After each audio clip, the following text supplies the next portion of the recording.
একাধিক গুন্ডার বেচা কিনি করে।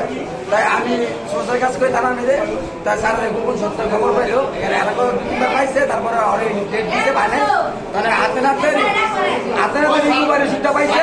তারপরে বড় সুরা নেয়া স্যারেরও খুব আমারও খুব সবার পোশাকদারি পুলিশ ছিল স্যাররা, পোশাকদারি পুলিশ দেখলো পুলিশ কুবাইয়া চলে যাবো।